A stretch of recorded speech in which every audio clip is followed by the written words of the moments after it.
ओम English Indian e learning app.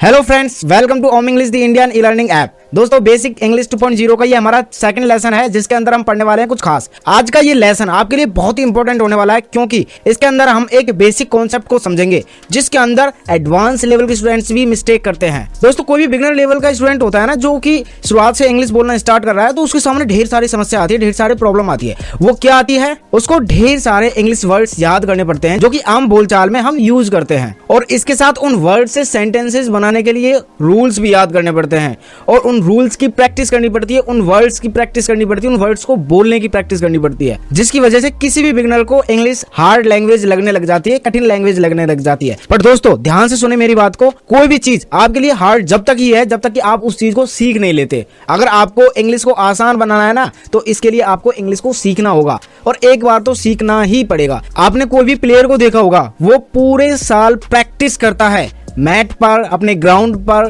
Practice करता है, फिर साल के एंड में जब उसके टूर्नामेंट होते हैं तब वो खेलने जाता है। तो दोस्तों, उसी तरह से ऐसा नहीं कि आप डायरेक्ट खेलने चले जाएं, कि डायरेक्ट कॉन्वर्सेशन करने लग जाएं। उससे पहले आपको ढेर सारी प्रैक्टिस करनी होगी उस टूर्नामेंट खेलने के लिए, यानी कि कॉन्वर्सेशन करने के लिए आपको क्या है कि बहुत सारी प्रैक्टिस करनी है, अपने आप को तैयार करना है, जिससे कि आपका कॉन्फिडेंस लेवल ना गिरे। क्योंकि अगर आप बिना प्रैक्टिस करे और आप खेलने चले गए, यानी कि आप टूर्नामेंट में चले गए, मेरे कहने का मतलब क्या है कि आपने अगर कॉन्वर्सेशन स्टार्ट कर दी, किसी से इंग्लिश में बोलना स्टार्ट कर दिया बिना प्रैक्टिस करे, तो होगा क्या? आप मिस्टेक करोगे, होगा क्या? वो खिलाड़ी हार जाएगा। इससे उसका जो कॉन्फिडेंस लेवल है वो डाउन हो जाएगा, जो कि मैं चाहता नहीं हूं। मैं चाहता हूं कि आपका कॉन्फिडेंस लेवल हमेशा ऊंचा रहे, और उसके लिए आपको बिल्कुल बेसिक से जो छोटी छोटी चीजें है ना, उनको भी कवर करते हुए इंग्लिश बोलना सीखना है। देखिए, ये जो भी बेसिक चीजें नहीं, ज्यादा नहीं है, बहुत ही कम चीजें हैं। इनको अगर आप एक बार सीख लो, इनमें मास्टरी हासिल कर लो, तो बाद में आपके लिए इंग्लिश लैंग्वेज बहुत ही आसान हो जाएगी। बिलीव मी गाइस, जैसे कि कल आपको हमने पढ़ाया था कि आपको इंग्लिश बोलना स्टार्ट करने से पहले आपको पता होना चाहिए कि आपको क्या क्या याद करने हैं। जैसे कि ये जो वर्ड्स हैं, इन वर्ड्स के अंदर भी बहुत सारे वर्ड्स आएंगे। वैसे एक्चुअली में सभी वर्ड्स हैं, कोई ना कोई शब्द है, बट अब ये क्या है? वस्तु। पहले तो आपको वस्तु को इंग्लिश में बोलना आना चाहिए, फिर उसके बाद इसकी कैटेगरी के अंदर भी ढेर सारी वस्तुएं आएंगी, जैसे कि pen, fan, table, chair, tubelight, computer. तो इस तरह से आपको ढेर सारी वस्तुएं याद करनी है। जैसे कि पुस्तक, आपको कुछ पुस्तकों के नाम याद करने, फलों के नाम। अब आपको सबसे पहले तो देखो, ढेर सारे फल हैं, फलों को याद करने से पहले आपको यह पता होना चाहिए कि भाई फल को इंग्लिश में क्या कहते हैं। भाई फल भी तो अपने आप में एक वर्ड है। तो इस तरह से आपको एक फ्लो चार्ट हमने बताया था कि भाई धीरे धीरे इन वर्ड्स को हमें याद करना है, क्योंकि एक साथ सभी वर्ड्स को याद करना पॉसिबल नहीं होता है, और बहुत बड़ी परेशानी हो जाएगी, और याद करने का कोई फायदा भी नहीं मिलने वाला है, क्योंकि अगर आप याद भी करोगे तो भूल जाओगे। तो हम क्या करेंगे, धीरे धीरे इनको याद भी करेंगे, और इनकी प्रैक्टिस भी करते जाएंगे, और रूल्स भी सीखते जाएंगे, जिससे कि इन वर्ड से सेंटेंसेज हम बनाएंगे। लास्ट लेसन अगर आपने ध्यान से देखा हो, तो आपके सामने एक प्रॉब्लम आई होगी, या आपको एक डाउट हुआ होगा, या आपका एक क्वेश्चन क्रिएट होना जरूरी था। अगर आपने ध्यान से लास्ट लेसन को देखा होगा, तो वो क्या कि जैसे कि ये पशु है। अब ये पशु एक होता, अगर एक से अनेक पशु हैं तो पशुओं बोल देते हैं, पशुएं बोल देते हैं। क्या बोल देते हैं? पशुएं या पशुओं। क्या बोल देते हैं? पशुओं। तो अब देखिए, इससे क्या पता चल रहा है कि एक पशु है, और इसमें क्या पता चल रहा है कि भाई एक से ज्यादा पशु है। एक पशु है, उसको हिंदी में आपने पढ़ा होगा एक वचन बोलते हैं। कोई भी सजीव या निर्जीव वस्तु अगर एक हो तो उसको एक वचन संज्ञा बोलते हैं, यानी कि सिंगुलर नाउन बोलते हैं। अगर एक से अधिक वह व्यक्ति या वस्तु या कोई भी सजीव निर्जीव वस्तु हो, तो उसको हम बोलेंगे प्लूरल, और हिंदी में बोलते हैं हम बहुवचन, बहुवचन संज्ञा। ये तो आपने हिंदी में भी पढ़ा होगा कि एक वचन संज्ञा, बहुवचन संज्ञा। जैसे कि बुक।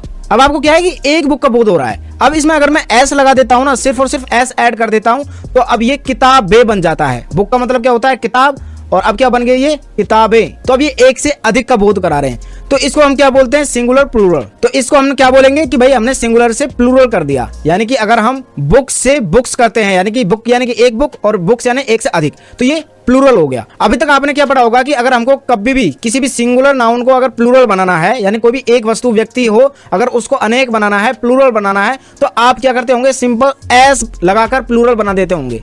जैसे कि पेन। अब मैं बोलूंगा भाई एक पेन है तो पेन, अगर एक से ज्यादा पेन है तो पेन्स, आप ऐसा कर देते होंगे। जैसे कि बॉल, अगर आपको प्लूरल बनाना हो तो बॉल्स, यानी कि आप सिर्फ एस ऐड करते हैं। जैसे कि एक खेल है तो गेम, एक से अधिक खेले हैं तो गेम्स। आपने क्या किया? सिंपली एस लगाकर किसी भी सिंगुलर नाउन को प्लूरल बना दिया। दोस्तों, ये एक जनरल रूल है जो कि हम अब तक पढ़ते आए हैं और अब तक हम करते भी आए हैं, बट ऐसा हर बार नहीं होता है कि हम सिर्फ और सिर्फ एस लगाकर प्लूरल बना ले। जैसे कि आपको पता होगा ना, गाय के बछड़े को इंग्लिश में क्या बोलते हैं? काफ। अब देखो यहाँ पर CALF, जब मैं बोलूंगा भाई एक से अधिक गाय के बछड़े हैं तो इसका प्लूरल बनाइए। अब तो अब क्या हो जाएगा? CALF FS नहीं होगा, आप क्या करते होंगे FS।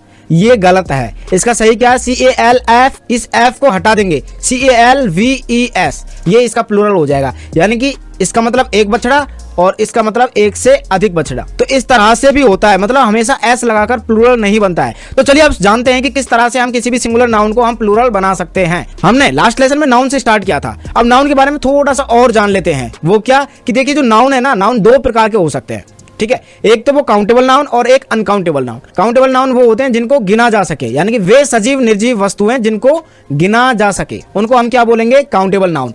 और वे सजीव निर्जीव वस्तुएं जिनको गिना ना जा सके, क्या गिना ना जा सके। अब किन चीजों को गिना जा सकता है, जैसे कि एक पेन, दो पेन, तीन पेन, जैसे कि एक मोबाइल, दो मोबाइल, तीन मोबाइल, और इसके साथ साथ एक पंखा, दो पंखा, तीन पंखा। इस तरह की वस्तुओं को क्या हम गिन सकते हैं। लेकिन अनकाउंटेबल नाउन जिनको हम नहीं गिन सकते, क्या आपने कभी सुना है एक पानी, दो पानी, तीन पानी? सुना है क्या? नहीं सुना है ना, तो इसका मतलब इसको नहीं गिना जा सकता। आपने कभी सुना है कि एक गोल्ड, गोल्ड यानी कि सोना, गोल्ड यानी सोना, एक गोल्ड, दो गोल्ड, तीन गोल्ड? नहीं सुना ना। क्या आपने सुना एक चीनी, दो चीनी, तीन चीनी? सुना है क्या आपने? नहीं सुना।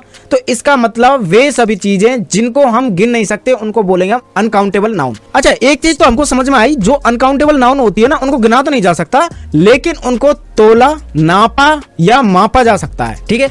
अनकाउंटेबल नाउन क्या होती है, उनको गिना तो नहीं जा सकता, उनको एक, दो, तीन इस तरह से गिन नहीं सकते, बट उनको तोला जा सकता है। जैसे कि एक लीटर दूध, हम ऐसा नहीं बोल सकते भाई एक दूध, दो दूध, तीन दूध, पर हम बोल सकते हैं कि भाई एक लीटर। और जैसे कि 1 kg चीनी, 1 kg शुगर। तो ये क्या हो गया, वे सभी चीजें होगी जिनको नापा, मापा या तोला जा सके, वो अनकाउंटेबल नाउन, और जिनको गिनतियों में बताया जा सके वो काउंटेबल नाउन। अब देखिए जो काउंटेबल नाउन होती है ना, वो एक भी हो सकती है, एक से अनेक भी हो सकती है, ठीक है। तो जो एक वस्तु होती है तो उसको हम बोलते हैं सिंगुलर, और जो एक से अधिक होती है उसको हम बोलते हैं प्लूरल, यानी कि अनेक। अनेक को बोलेंगे हम प्लूरल और एक को बोलेंगे हम सिंगुलर, ठीक है। आज के इस लेसन के अंदर हम क्या पढ़ने वाले हैं कि किस तरह से हम सिंगुलर नाउन से प्लूरल नाउन बनाएंगे, यानी कि किस तरह से हम बुक से बुक्स बनाएंगे, किस तरह से हम काफ से काफ्स बनाएंगे, ठीक है। तो इस तरह से आज हम सिंगुलर से प्लूरल बनाना सीखेंगे। तो जितने भी नियम है मैं आपको एक बार दिखा देता हूं। आज के इस लेसन के अंदर हम 9 नियम सीखने वाले हैं। कितने? 9 नियम। पहला जो नियम है ना, इसमें ध्यान देने वाली बात है, ये वही है जिसमें हम एस लगाकर प्लूरल बना देते हैं, सिंपल, जो कि आपने अब तक करते आए हैं। बट ऐसा हर बार नहीं होता है। ये जो पहला नियम है ना, ये तभी लगता है जब दूसरा, तीसरा, चौथा, पांचवा, छठवां, सातवां, आठवां, नवा कोई सा भी नियम नहीं लग रहा हो। यानी कि सबसे पहले तो हमको देखना पड़ेगा कि भाई कोई और नियम तो नहीं लग रहा। अगर कोई भी नियम नहीं लग रहा तो एस लगाकर प्लूरल बनाओ, कोई नहीं रोकने वाला आपको, ठीक है। तो चलिए इन रूल्स के बारे में जानते हैं। इन रूल्स के बारे में जानने से पहले मैं आपको 2 लिस्ट देने वाला हूं, एक तो ये और एक है ये, ठीक है।